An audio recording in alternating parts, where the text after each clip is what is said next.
Ah, Hello, everybody. Welcome to the 34th book club discussion. Today, we are discussing Crime and Punishment by Dostoevsky. I'm going to be a little, I'm going to be finding it a little difficult to pronounce all these names. So please excuse me and feel free to correct me if I make a mistake. Yeah. So I'll share screen and we'll start with the discussion.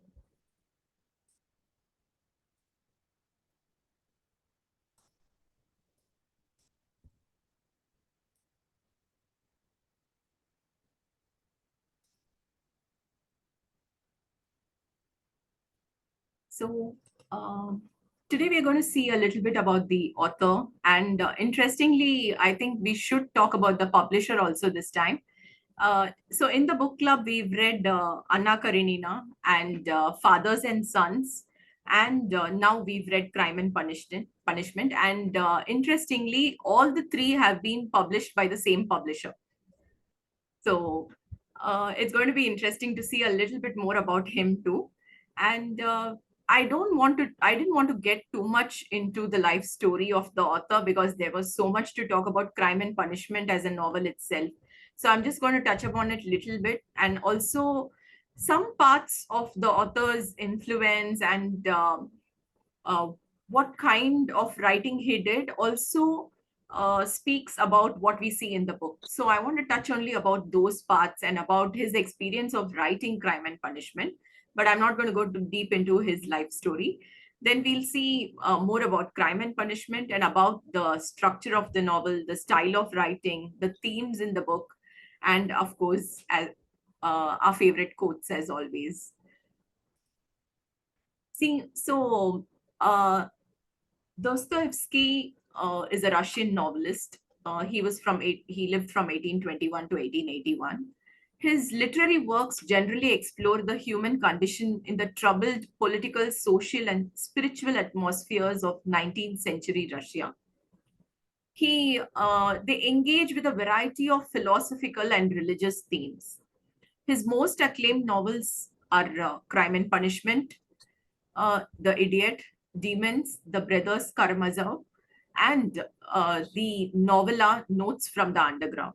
In fact, Notes from the Underground is considered to be one of the first works of existential literature. Dostoevsky's body of work consists of 13 novels, 3 novellas, 17 short stories, 5 translations, and numerous other works. His books have been translated into more than 170 languages, and it has served as the inspiration for many lives, many films. In fact, Dostoevsky's life itself has been made into an Indian Malayalam film too. His father was a medical doctor, and he grew up in his family home, which was on the grounds of the hospital. So Dostoevsky encountered various patients there who were at the lower end of the Russian social scale, and they in fact played a much big role, a vital role when he tried to depict characters of the lower social scale in his books too. Dostoevsky was introduced to literature at a very early age. From the age of 3, he was read heroic sagas, fairy tales, and legends by his nanny. She was a very influential figure in his upbringing and his love for fictional stories. When he was 4, his mother used the Bible to teach him to read and write, and they introduced him to a wide range of literature, including Russian writers like Karamazin, Pushkin, Gothic fiction like Anne Radcliffe's, romantic works by Schiller and Goethe, and heroic tales by Cervantes, Walter Scott, and Homer's epics. He was greatly influenced by the work of Nikolai Gogol. And it's said that his father was very strict and harsh, but Dostoevsky himself reported that his imagination was brought alive by the nightly readings by his parents. Religion, Dostoevsky was an Orthodox Christian. He believed in Christian socialism. So, Christian socialism is a religious and political philosophy which blends Christianity and socialism, endorsing socialist economics on the basis of the Bible and the teachings of Jesus. So many Christian socialists believe that capitalism is uh, is adulterous and it's rooted in the sin of greed. So uh, Dostoevsky was a very devout Christian, but at the same time, he believed in Christian socialism. About his experience in writing Crime and Punishment. When Dostoevsky began writing Crime and Punishment, he owed a large sum of money to creditors. His wife had passed away, and his brother had passed away too. So he had to help the family of his brother Mikhail, who had died in 1864. After appeals everywhere failed, he turned as a last resort to the publisher, Mikhail Katkov, and sought an advance on a proposed contribution. He offered his story or novella. At the time, he wasn't even thinking of Crime and Punishment. He didn't even think it would grow to be this huge book. So he just offered a story or a novella for publication in Katkov's monthly journal, The Russian Messenger. This was a very prestigious publication of its kind over there, and it was also an outlet for both Ivan Turgenev and Leo Tolstoy. So Dostoevsky, having been engaged in polemical debates with Katkov in the early 60s, 1860s, had never published anything in its pages before. So Katkov and Dostoevsky had a little bit of difference of opinion. So Katkov used to be more conservative, while Dostoevsky was more radical and more modern. And both of them had initially, Dostoevsky also had his own magazine, and Katkov also had his own magazine, and they would always debate each other about each other's thought processes and points of view, and that it was always uh, very heated. So obviously, Dostoevsky didn't want to have anything initially to do with Katkov, which is why he had never published anything there. But then later on, when he needed money, he did go to Katko. And in a letter written in September 1865, Dostoevsky explained to him that the work was to be about a young man who yields to certain strange, unfinished ideas, yet floating in the air. He planned to explore the moral and psychological dangers of the ideology of radicalism, and he felt that this project would appeal to the conservative Katko. So a slight digression here. We're going to talk about the publisher, Mikhail Katkov. So he was the editor and publisher of the Russian Herald and the Moscow News. He called Dostoevsky a fop perfumed with patchouli. He also prompted Tolstoy to summarize Anna Karenina as the story of a certain lady who abandoned her husband, got angry at various things, and threw herself under a railroad car. So Katko was demonized in the Soviet era because of his conservative political activity in support of Russian nationalism and the autocratic state. However, in the Putin area, he is now being lionized as the savior of the fatherland. In fact, this was the article of a 2013 article on him called him as this. This was the title of the article, Savior of the Fatherland, in fact. But the truth is that he was neither a demon nor a savior. He was a very normal person with his own views, and a very good, a very good publisher in certain ways, in the sense that he did give an opportunity to opinions which were, though they were in opposition to what he had. Let's see about that. In fact, Turgenev complained that if it were not for Katkov, he would never have published Fathers and Sons. It was supposed to be a complaint, but actually, Fathers and Sons is considered his finest novel by all the contemporary readers. And as you know, we've read it here in the book club too. So after carrying on an intense polemic with Katkov in the pages of their respective journals in 1861 to 63, Dostoevsky published all his most celebrated novels in Katkov's Russian Herald. So Crime and Punishment in 1866 ran for a total of 12 months in the journal. In fact, it came as 12 different installments, and later on it was made into a book and published as a novel.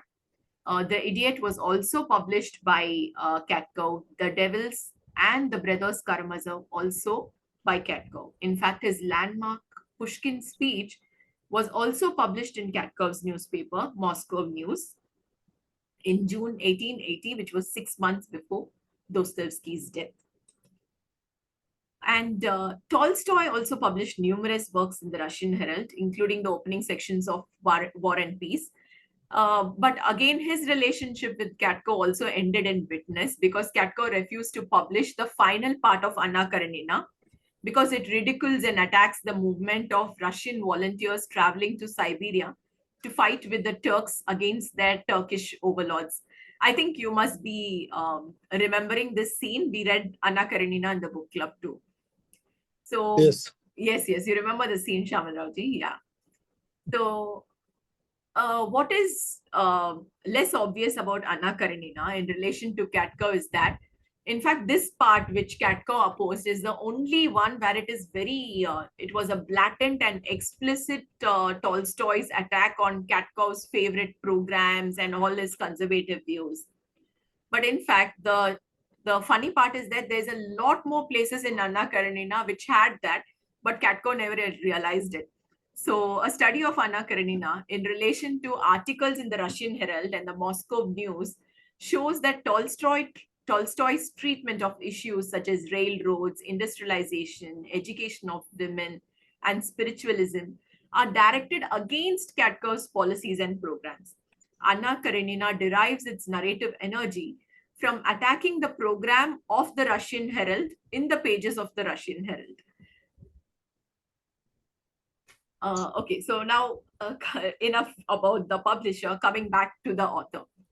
So the influence of Dostoevsky has been seen across literature and across psychology and philosophy, in fact. So Dostoevsky is regarded as one of the greatest and most influential novelists of the golden age of Russian literature. Leo Tolstoy admired some of Dostoevsky's works, particularly The House of the Dead, which he saw as exalted religious art inspired by deep faith and love of humanity. Albert Einstein called Dostoevsky a great religious writer who explores the mystery of spiritual existence. Sigmund Freud ranked Dostoevsky second only to Shakespeare as a creative writer and called The Brothers Karamazov the most magnificent novel ever written. Friedrich Nietzsche called Dostoevsky the only psychologist from whom I had something to learn and described him as being among the most beautiful strokes of fortune in my life. Again, Ernest Hemingway and James Joyce also appreciated Dostoevsky a lot about all his works and the themes that he represented. Kafka called Dostoevsky his blood relative, and he was heavily influenced by his works, especially Brothers Karamazov and Crime and Punishment, both of which profoundly. Yeah,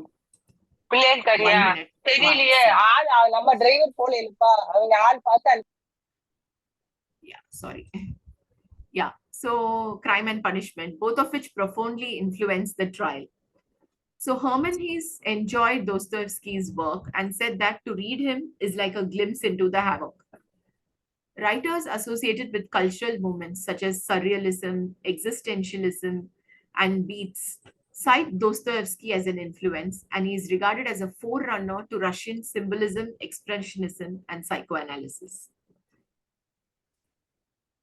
So instead of going in depth into all the recognition that Dostoevsky got over the years, I just wanted to show you a couple of images. So these two murals are at Moscow Station, and the bigger mural, which you can see here, is a depiction of the entire story of Crime and Punishment in a form of a mural. So maybe I can share it with you later on too. So if you look closely, you will see the various scenes from the novel being depicted. Like you can see Sonia reading out from the Bible. You can see him attacking the two women. And various moments of the book can be seen over here.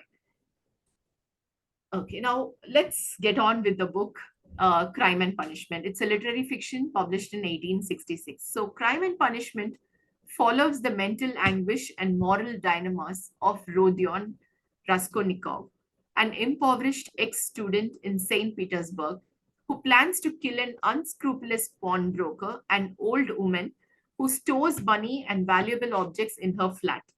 He theorizes that with the money, he could liberate himself from poverty and go on to perform great deeds, and seeks to convince himself that certain crimes are justifiable if they are committed in order to remove obstacles to the higher goals of extraordinary men. We'll see more about this. Once the deed is done, however, he finds himself racked with confusion, paranoia, and disgust. His theoretical justifications lose all their power as he struggles with guilt and horror and is confronted with both internal and external consequences of his deed. Structure. So let's see a little bit about the structural aspects which go into this book. The book is said to have a flattened X structure. That is, it's got a kind of a mirror to it. There is an intrinsic duality to it. The novel is divided into 6 parts with an epilogue. The notion of intrinsic duality in crime and punishment has been commented upon with the suggestion that there is a degree of symmetry to the book. The compositional balance is achieved by means of the symmetrical distribution of certain key episodes throughout the novel's 6 parts. The recurrence of these episodes in the 2 halves of the novel is organized according to a mirror-like principle, whereby the left half of the novel reflects the right half. We'll just see if it sounds confusing. We'll just see a little bit more about it and then you'll understand. So Edward, an American literary scholar, has argued that Dostoevsky was a skilled craftsman, highly conscious of the formal pattern in his art, has likened the structure of Crime and Punishment to a flattened X, saying, Part 1, 3 of Crime and Punishment represent the predominantly rational and proud Raskolnikov. Parts 4 to 6 the emerging irrational and humble Raskolnikov. So the first half of the novel shows the progressive death of the first ruling principle of his character. The last half, the progressive birth of the new ruling principle. So the point of change comes in the very middle of the novel. Okay, so before we go to the next one, it's said that Dostoevsky had very, very highly developed literary skills, and he tried to experiment and with structure, with style, with dialogues, which was pretty revolutionary for his time period in literature. So one more thing, interesting thing about the structure of this book is the epilogue. And this has been such a, we can call it, there's been so much of argument about this. In fact, the main question is, was it necessary? So some of Dostoevsky's critics have criticized the novel's final pages as superfluous, anticlimactic, and unworthy of the rest of the work, while others have defended it, offering various schemes that they claim prove its inevitability and necessity. So basically, the novel shows as if he suffers a punishment for what he's done, and there is a hope of redemption. So Stephen Cassidy argues that crime and punishment are formally two distinct but closely related things, namely a particular type of tragedy in the classical Greek mold and a Christian resurrection tale. So Cassidy concludes that the logical demands of the tragic model as such are satisfied without the epilogue in Crime and Punishment. At the same time, this tragedy contains a Christian component, and the logical demands of this element are met only by the resurrection promised in the epilogue. So this has been one of the heavily criticized and contested parts of the book, in fact. Okay, so next, when it comes to style, Dostoevsky has clearly chosen certain well thought out and chosen some literary style and pattern which he has used in the book. So the point of view is a third person omniscient perspective. And Dostoevsky's notebooks have been actually collected by the Russian government, and they are now ordered and available in the museum. And it's seen that he wrote the entire Crime and Punishment from a different point of view initially. He also wrote it in the form of letters. He wrote it in the form of diary entries. He wrote it as something which happens 5 years after the crime is committed. He wrote it as something which happens 6 months after the crime is committed. So he tried various different perspectives in the book before he finally realized that this is what would suit the story the best. So that's when he um, buckled down and decided it's going to be third person omniscient perspective. And it is said that he rewrote the entire book after that, and that's how it worked. So, Crime and Punishment is told primarily from the point of view of Raskolnikov, but it does at times switch to the perspective of other characters like Svidrigailov, Razumikin, Lucin, Sonia, and Ordonia. So, this narrative technique, which fuses the narrator very closely with the consciousness and point of view of the central characters, was original for its period. Frank notes that Dostoevsky's use of time shifts of memory and manipulation of temporal sequence begins to approach the later experiments of Henry James, Joseph Conrad, Virginia Woolf, and James Joyce.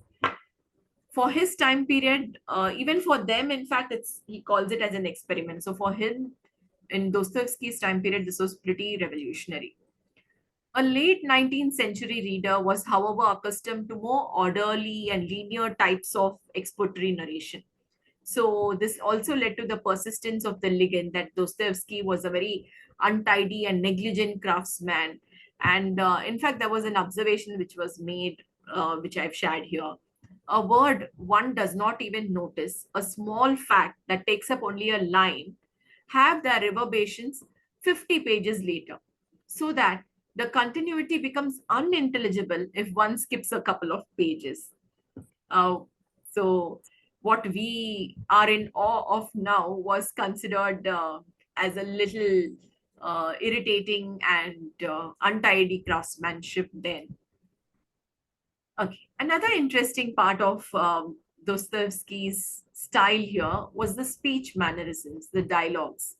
So Dostoevsky uses different speech mannerisms and sentences of different lengths for different characters. So those who use artificial language, Lucian, for example, is identified as very unattractive people. And Mrs. Marmeladov's disintegrating mind, the Katrina, I think her name is. So her disintegrating mind is also very clearly and well reflected in the language in which she speaks towards the later part of the book. Um, Also, the character names that he has chosen has such a deep meaning. So, in the original Russian text, the names of all the major characters have something of a double meaning. But in translation, the subtlety of the Russian language is predominantly lost due to differences in language structure and culture. For example, the Russian title of the book, which I cannot read and I'm not even going to try, is not the direct equivalent of the English Crime and Punishment. In fact, the Russian novel uh, literally translated means a stepping across, you know. So crime basically is considered as crossing over a barrier or a boundary, as something, and that meaning is in fact lost over here in the translation. There's also that implication of a religious implication of a transgression. A crime is a transgression. So the meaning of crime itself in Russia means that stepping over something, but that is kind of lost in the English translation where we say crime and punishment.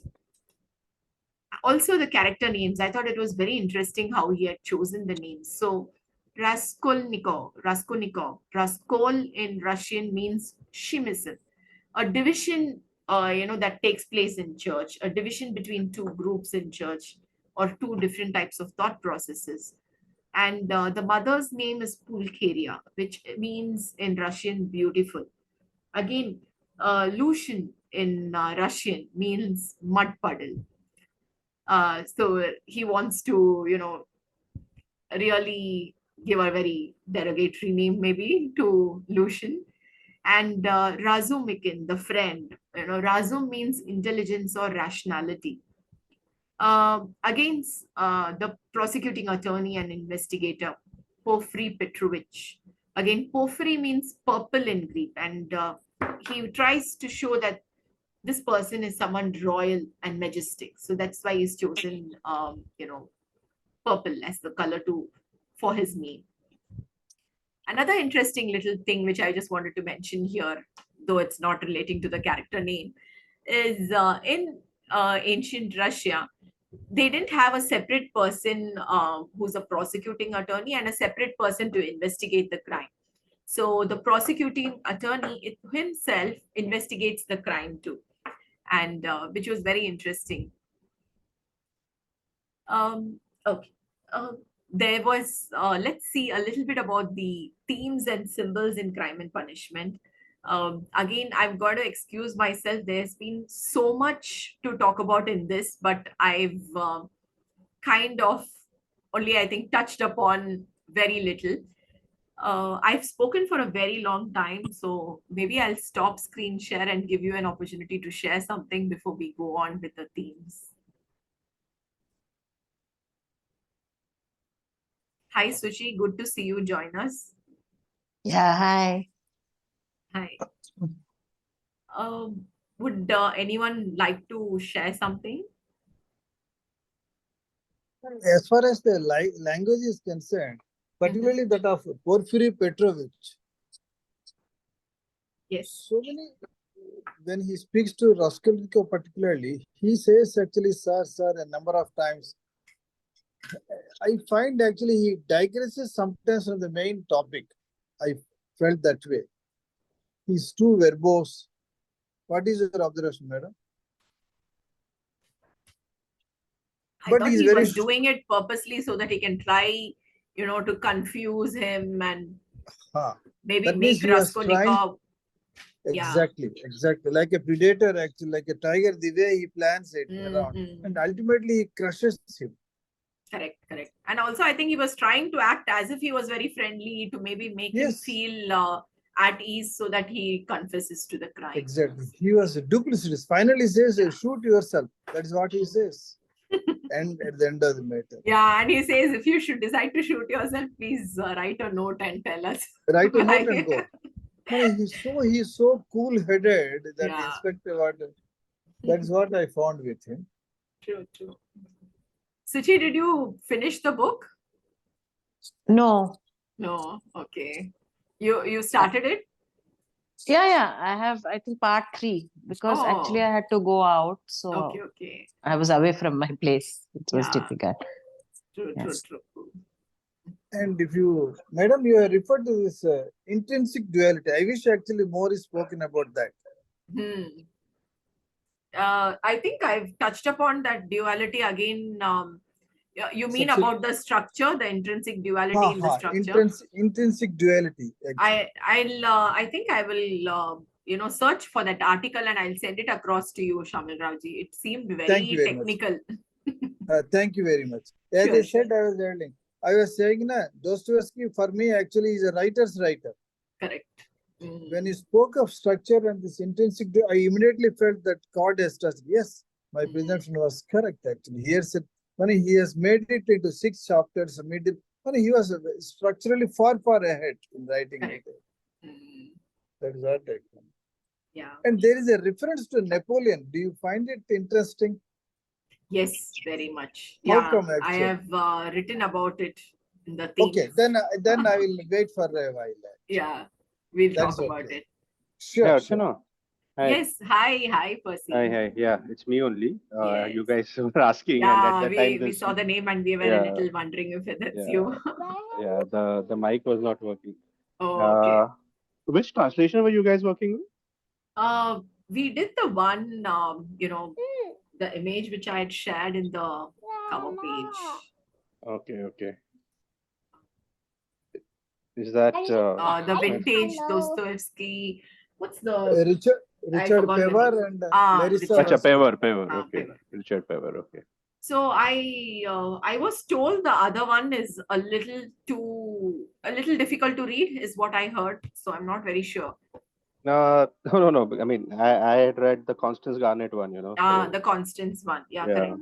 Was it? No. Did you find it difficult or anything like that? I mean, Percy? no, but to be fair, I read it at a time when I used to inhale books. So, yeah, so I think I didn't find anything. The only thing I found difficult back then was actually Middlemarch by George Eliot.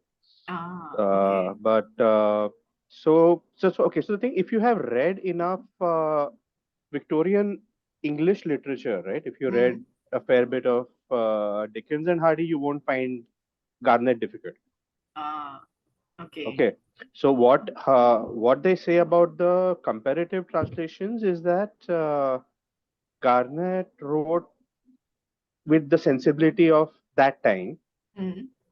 Correct. And and Pever and his partner, I think they are the more somewhat more modern, but they are supposedly closer to the Russian text.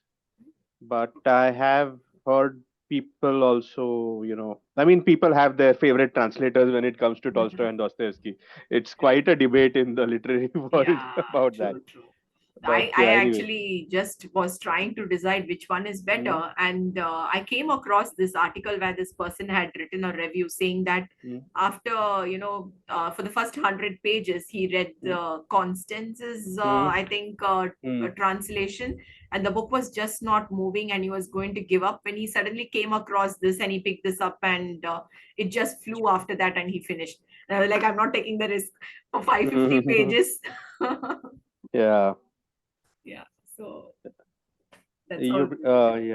So I mean, I think someone had actually done a comparative of the first page of each translation for. I mean, there are 3 or 4 famous translations, right? So all 3 they had put up the first page as translated by Constance, as translated by Pevier, and as done by someone else. So that was an interesting, because it's the same content, right? But the way the sentences flow, there is a noticeable difference. Yeah. And I think it's going to come down to a matter of which style you prefer as an individual reader, right? True. So anyway. I had ancient translation also with me, which I had wanted to, I thought I will finish this and then I will go through that and see what is different and all that. I didn't have the time. No, the ancient one will probably be Constance Garnett, because she was the first to translate Russian. Very, very surprisingly, no, this was, I had the book somewhere here. Was it one of those Soviet era translations? Yeah, Soviet era translations. Oh, yes. Those are surprisingly good. There is a rare Dostoevsky novel called The Insulted and the Humiliated. Oh, okay. Okay, it was his second novel. It did not do that well. Okay. But I read that in one of those Raduga publishers or something, or Progress publishers. They had those very, very commie names. And it was actually very flowing, very fast flowing. I think it's Raduga only, must be Raduga. I think I have 4 of them, of that kind. I also have a bunch of them, because my uncle actually was in Russia for a while in the 80s. Oh, wow. Okay. Yeah, so he had brought a bunch of those Russian editions of, Russian English translations, It's quite fascinating. Anyway, I really like the way you brought out that flattened X structure, because I had not thought of it like that until now. So let us see where you go with that.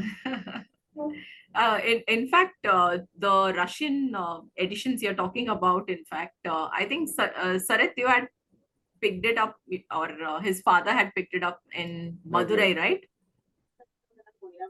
Yes. So, there used to be this New Century bookshop, which used to sell all the Soviet titles those days.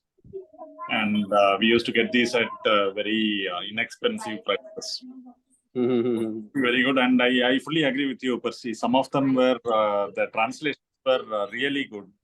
For instance, this Anna Karenina translation, which I read in the Soviet edition. It was like superlative. I don't think anything else will match that.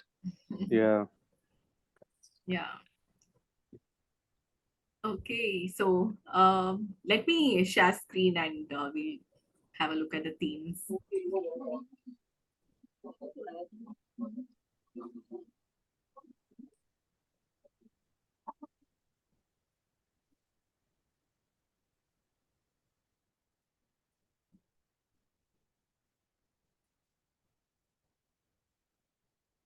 me just a minute.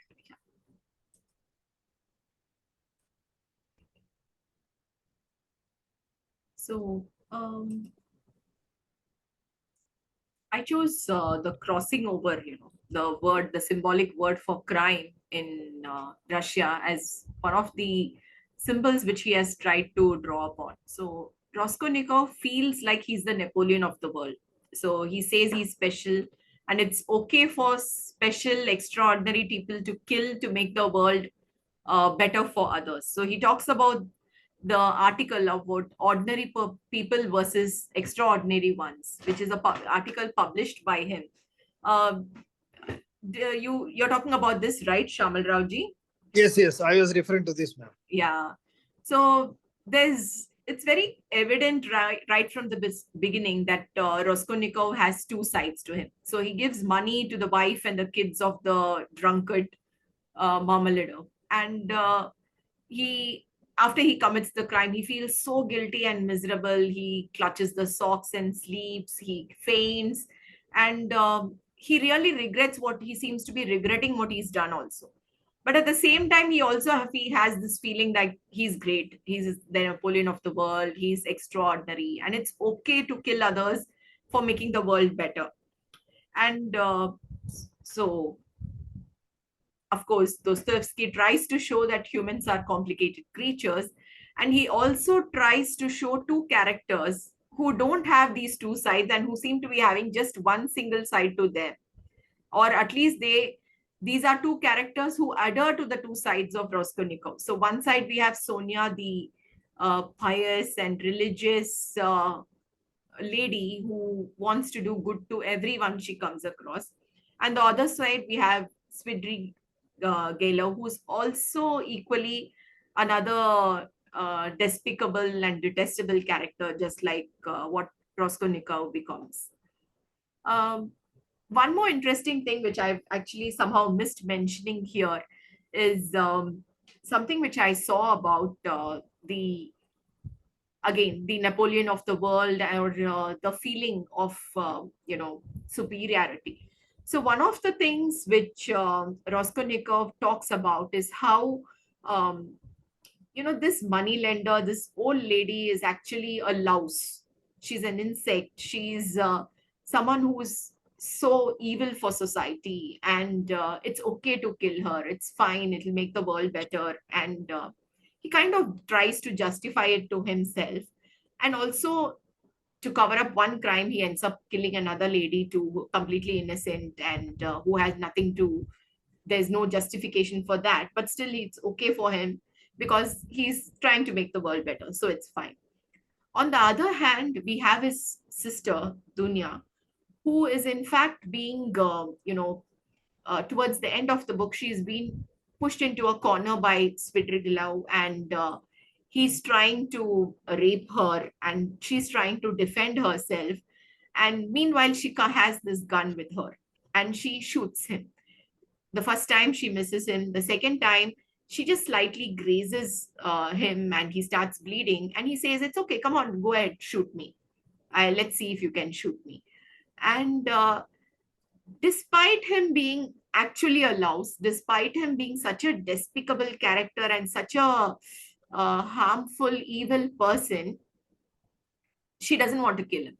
So she throws away the gun, and she stops herself from shooting him. And she's like, come what may, even if he does, rape me, even if he does kill me, whatever he does to me, it's fine. But that doesn't justify me killing another human being.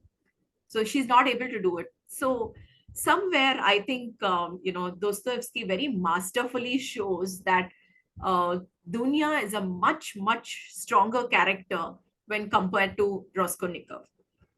And also, the Raskolnikov considers this old lady as as a louse. So he tries to dehumanize her to make it easy for him to kill her. So, I was watching this lecture on 1GM about crime and punishment, and the professor says about how interesting is this that in 1860s, uh, you know, uh, Dostoevsky has thought about how a person needs to dehumanize and consider the another person as an other so that it's easy for them to kill them or harm them. And that's exactly what's been happening in the world Exactly. again Right and now. again and again, Yeah. even I'm now. just reminded of Gaza. Yeah. So he says that he has been seeing that he's seen it.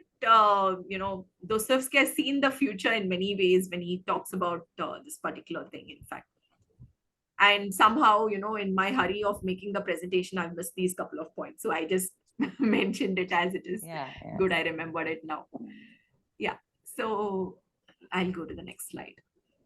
Okay. The psychological exploration has been another strong theme throughout the book. So he's tried to show that human psychology is very complicated. So Svidrigailov behaves in a very detestable manner to Dunya, and later, but when Katrina dies, the Katrina is the widow of the drunkard who has an accident and dies. So when Katrina also dies, immediately Svidrigailov is the person who steps in to help and settle the orphan children. But again, he corners Dunya and he tries to rape her. Then once again, he is ashamed of himself and what he has done. And soon after, he commits suicide. So there's so much of, so much of, I don't know what do we even call this. So much of to and fro which goes on in a person's mind. And the novel kind of dwells into the intricate workings of the human mind. Dostoevsky tried to explore the psychology behind a person's mind, how it is possible for two completely different persons to exist in one, in fact. So Raskolnikov's thoughts and emotions are thoroughly examined, providing insight into the complexities of human psychology. Again, the nightmares was another symbol, I think. So Raskolnikov dreams of the murder of a horse. You remember that scene, Shamal Raoji? Yes. Yeah. Similarly, Yeah. there was another dream of rats. Correct. There were many such ones which had. So And another thing, as far as Svidrigailov is concerned, there was another dimension. Actually, he proposes getting married to a 16-year-old guy. Correct. And he defends that I'm going to do it with Raskolnikov. That was another thing. That means he was almost, as you said, is a very bad character. Correct. In fact, actually, when I was watching the lecture, I came to know that two biggest issues which were in Russia at that time one was alcoholism and the second one was gambling. So, and both of these were an issue in Dostoevsky's personal life too. In fact, so Dostoevsky lost the money of his wife's brother, his wife's something family money, everything to gambling. He had lost it, and after which once again, then he wrote The Idiot, and he got some money to redeem himself at that time or something like that. So it's said that these were two very big issues in Russia at that time, and there was a situation when suddenly someone had summoned Dostoevsky when he was a very young kid, maybe on 9-10-year-old child. When he was playing, someone suddenly called him and told him, rush and bring your father, because there's this drunken man who's raped a 9-year-old girl and she's very serious. So his father being a doctor, they said, go and rush and bring your father, we have to save this girl. And so that incident kind of created a very deep impression in Dostoevsky's mind, which is why it's said that he explores this theme of, child abuse, or we could say about a old man lusting for a young girl again and again in many of his books, apart from Crime and Punishment, is what I heard. I've not read any of the others, but I saw in the lecture that he kind of explores this, and the incident, because of that incident, which made a very deep impression in his mind. So, yeah, coming back to the nightmares, yeah. So Raskolnikov dreams of the murder of a horse, and he wonders, so in this, the murder of the horse, the horse is hit and it dies and all. And he thinks that he is viewing it as a child, and it is very graphically and very shockingly written. I in fact had to just skip a little bit. In fact, it's so disturbing to read it. And Raskolnikov wonders how can he ever think of doing that to a fellow human being. So that's the question over there. So he's like, he is contemplating the crime. He's thinking of killing this old lady, but then he thinks, when he has this dream, he thinks, how can I ever do that to a fellow human? So Freud says that when you work out terrible things in your dream so that you don't have to do that in the real world. So when you see that, you think that, okay, fine, he has finally changed his mind. But then immediately he steps out and he hears this old woman talking about, the sister, I think, who talks about how this old woman will be alone today. And immediately his mind once again shifts back to committing the crime. So Raskolnikov dreaming, again, there's another dream where he dreams of the old woman in his room. And he again tries to kill her. He hits her, but she only laughs at his face. And in this scene especially, sometimes it's a very confusing, because even you don't realize when the dream has started and what is real and what is a dream. And so Dostoevsky does a remarkable job of depicting the horror of nightmares to us too, because even we don't know whether this is a nightmare or not. So he tries to take us into the mind of the character, in fact, in that. Again, another set of nightmares is when Svidrigailov has repeated nightmares just before his death. Again, these are nightmares which are very disturbing. And so the nightmares have been a very important symbol, I think, for him to show about the horrors that go through the mind after committing any crime. Okay, this is another very interesting thing I came across, theme about Crime and Punishment. So social Darwinism. So this was when Darwin's book had hit, and Darwinism was gaining acceptance in Russia too. So social Darwinism served then and later in Russia and the West as a whole, as a scientific justification of oppression. So social Darwinism was also quoted by the West as a kind of justification of oppression. The most successful had shown themselves to be the fittest and the strongest in the course of evolution. And thus they had the right to rule over the weaker, who had also survived. Now, as one of the origins of racism, this was generally accepted as the last word of science in the 19th century.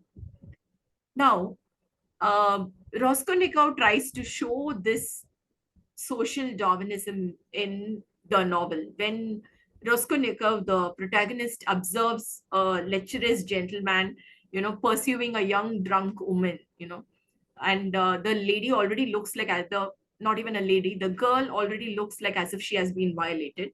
And this gentleman is trying to pursue her. And Raskolnikov, initially, he feels, he wants to intervene. He wants to save the girl. But then suddenly his mind changes. And this is what he thinks to himself. He says, a certain percentage, they say, must be used up every year. Used up. And to hell with it, I suppose. To refresh others and get out of the way. So as soon as this thought, reaches his head, it hits us so hard. And I think this reversal of feelings and how hard it hits us is something what Dostoevsky wanted to show. And also it's very interesting to note that Dostoevsky's magazine, in an article on the French translation of Darwin's On the Origin of Species, was among the first in Russia to point out the inhuman moral implications of using Darwinism based on observing natural and animal phenomena as a theory of society. So what applies in the animal world cannot be justified for what you do in the human world. And I thought he wanted to make that point here, which is why he gave us that entire scene, of the young girl, this man pursuing, and then suddenly this thought process which, hits the protagonist. And at that time, whatever money he had in his pocket, he gives away to that policeman. You go Correct. and that is another peculiarity. He tries to help, and then he comes back and you take over the responsibility of the girl. Correct. He wants to probably assuage his guilt or something, but at the same time, he doesn't really want to do anything much about it. I'm not sure what he exactly was going on his mind, Yes, exactly. Yeah. So, and giving money is a common trait with Rascal and Co. Correct. That is, With even though he Svidri doesn't Gailov use also. stolen money, he gives it away to others. That is another quality of him. And I think there also somewhere Dostoevsky has tried to say that just giving away money is not going to justify anything. It doesn't mean you're great or you're good or something. Exactly. Yeah. So that cannot be something to justify or, or assuage your guilt, maybe. Exactly. Yeah. It cannot neutralize already a wrong thing you have committed. By that's what correct. So the same thing is what Svidri Gailov also does, right, Shamal Rao? So he also gives money to help the orphan children. And yes, he puts them in an orphan, he gives them money. Correct. Yeah. So another interesting theme is religion and faith. So religion plays a very significant role in the novel. So with characters struggling with their faith and grappling with moral questions in a deeply religious society. So Sonia is very religious and she gets angry when Raskolnikov mentions, what if there is no God? So they have this conversation between them where he says, what would happen if the children of the mother of these children die? Who's going to take care of them? And she says, no, God will do something. God will make sure somehow they are taken care of. And immediately, he says, what if there is no God? And she gets so angry, physically, literally angry. And she's like, no, how is that possible? And all that. So you shouldn't think that way and all that she tries to say, which is, I think he's trying to show that, that those kind of questions itself weren't really allowed in that society at that time, in fact. And again, epilogue is also talks a lot about redemption. And there's a passage from the Bible which Sonia reads out which he asks her, in fact, to read out, which is the resurrection of Lazarus, which is read out from the Bible by Sonia to Raskolnikov. Again, the novel raises questions about the nature of justice and whether punishment serves as a means of redemption or retribution.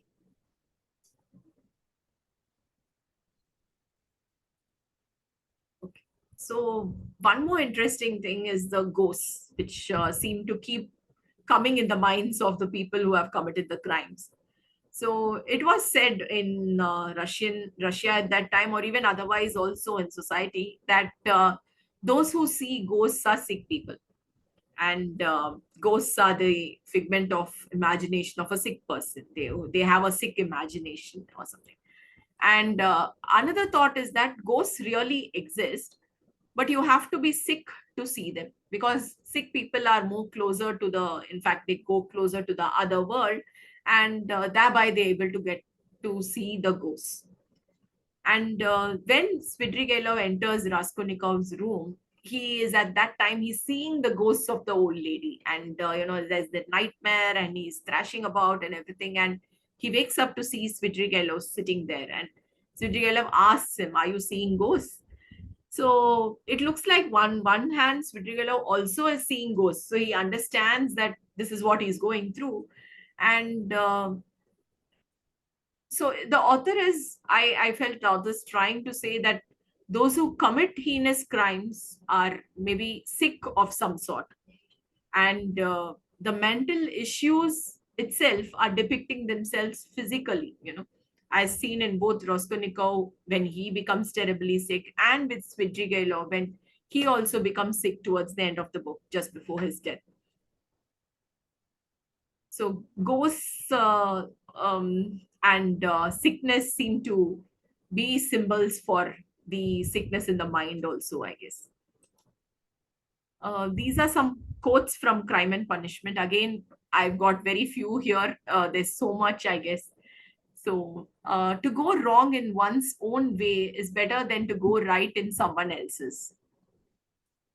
Taking a new step, uttering a new word is what people fear most. Your worst sin is that you have destroyed and betrayed yourself for nothing.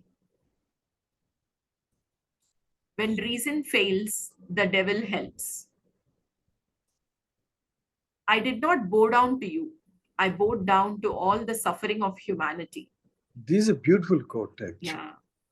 And then he kisses Sonia's feet after saying this. Very touching scene, that one. True. 100 suspicions don't make a proof. This is with when he's talking to the detective. So we're always thinking of eternity as an idea that cannot be understood, something immense.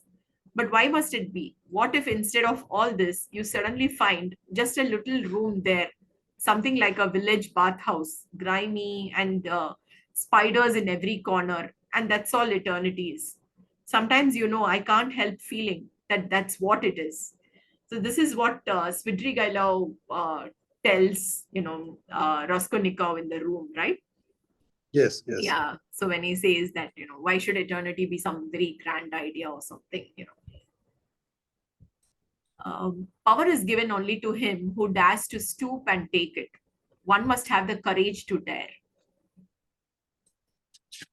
We sometimes encounter people, even perfect strangers, who begin to interest us at first sight, somehow, suddenly, all at once, before a word has been spoken. People with new ideas, people with the faintest capacity for saying something new, are extremely few in number, extraordinarily so, in fact. Okay, so these are some references which I had picked up. There was lots more which I couldn't go through. Yes. I hope this was useful. Wonderful presentation. Thank you, Shamil. Maybe we had not been able to touch several other features of his writing of the book, particularly psychological status, the way he handles. Correct. That requires more of an attention, I find. There's actually a lot more. I felt there was like... That's what I feel. It's an ocean type of a book. The book Correct. is physically long, around 500 odd pages, 560 pages, 550 or something like that. Similarly, the ideas are also there. So many ideas in it, so many references, structure. That's what I found. He has touched almost all. Religion is there. And then legal factors at that time, 18th century Russian, those things were there. Practices were there. The child abuse was something that was new to us. I was not prepared to, particularly when this small thing, 50 years and 16 years comes up with a proposal. I was not ready to accept those things, actually.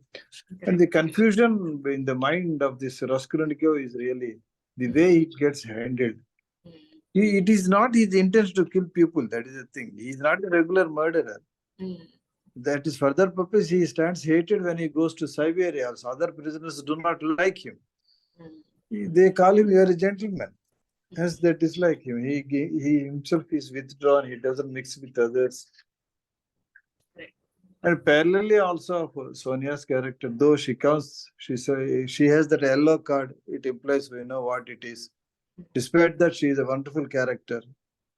She stands along with Raskolnikov always. It's a beautiful story. It leaves a lot of impression, a lot of imagination, and the mind gets worked up to think over what is that I missed. Is there anything the master has said but I could not catch? That is what we are feeling. That is so big a book. That's what I felt. It is a classic, all times to come. Correct. True, I true. really, I enjoyed reading this book. And thank Yes. you for the wonderful presentation. Thank you. Thank you. Nidhi, I hope you liked it.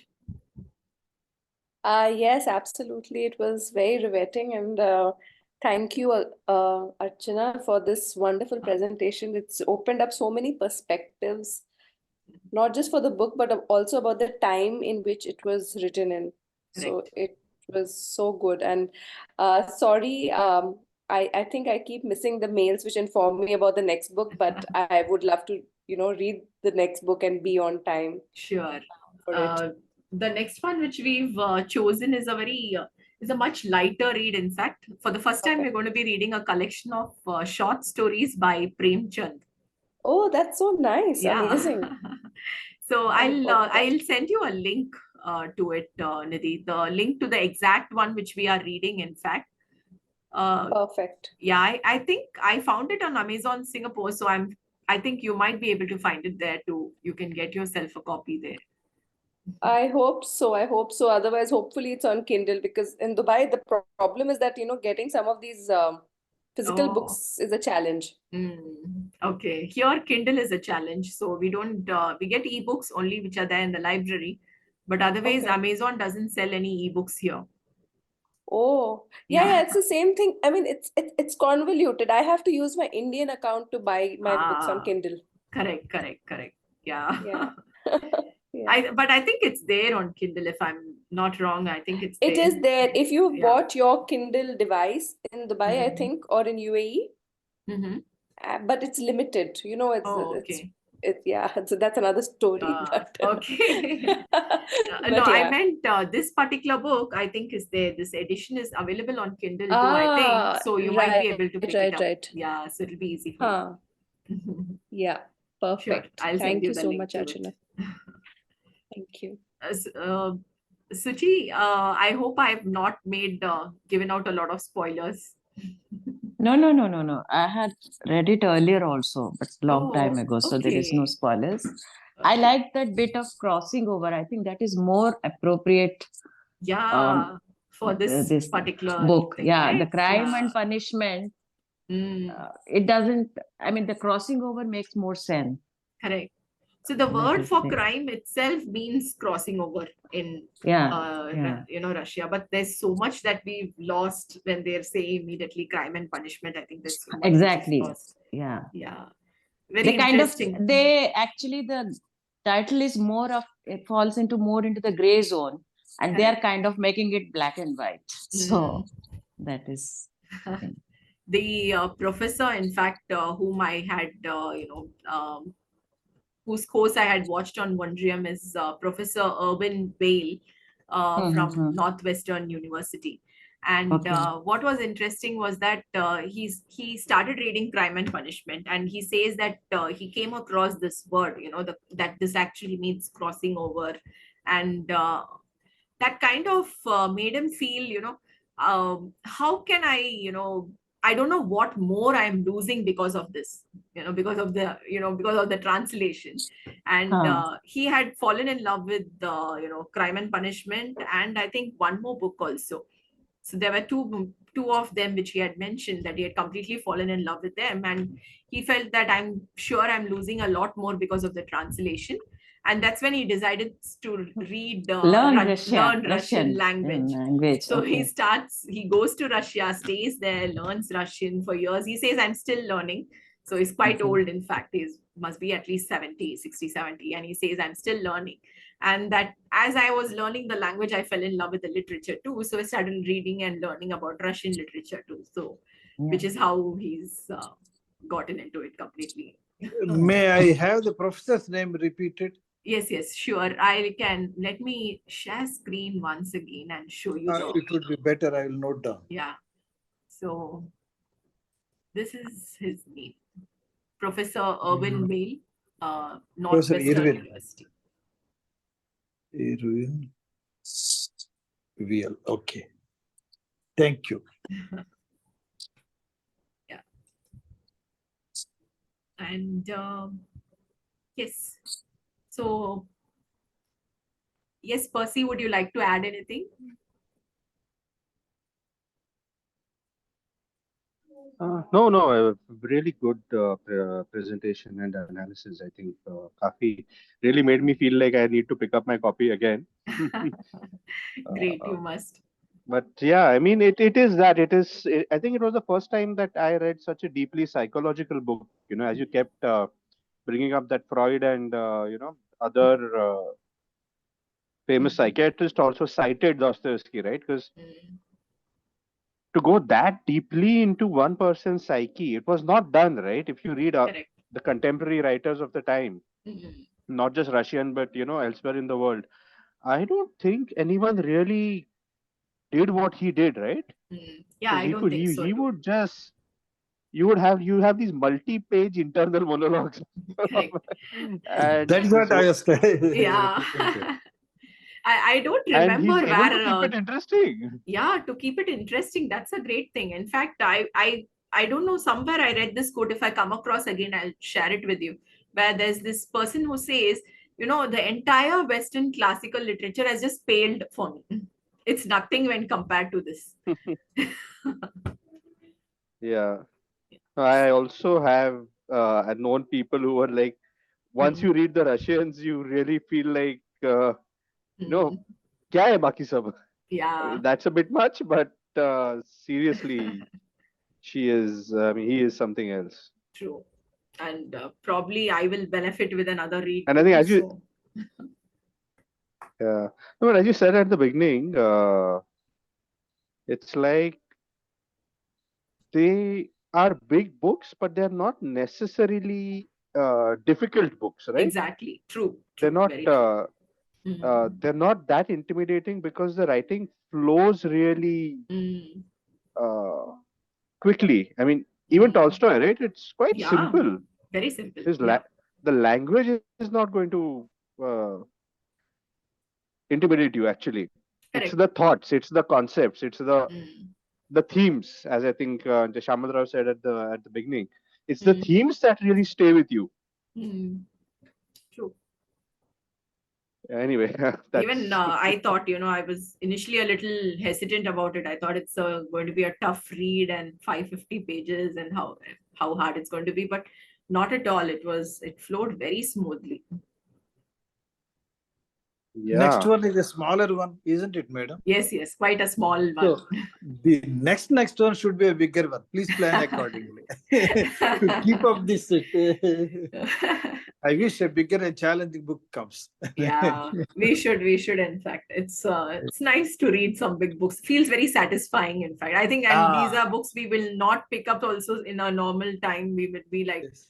not for the length alone, or even otherwise we get it fine. We feel it very intimidating. It's nice to read it as a group. Exactly. Because of this tour involved in between for the last 15 days, believe me, 7 o'clock is your session begins till 4:30. I was reading last space. Oh. I was racing and in a bus. That is also. Oh, great. It's really a good book. I didn't like to miss the ultimate session. Actually, it was really, really good. I enjoyed it. Great. So, okay, so we'll wrap it up then. And thank you so much, everybody. Thanks for coming and thanks for all the patience. Yeah, See you thanks, soon. thanks. Loved Thank it, you loved so it. Thank much. you so much, Thank you. Archana. Thank you, Thank everybody. you. So kind of Bye. you. Thank you very much. Thank you all. Okay. Bye. Bye. Bye. Bye.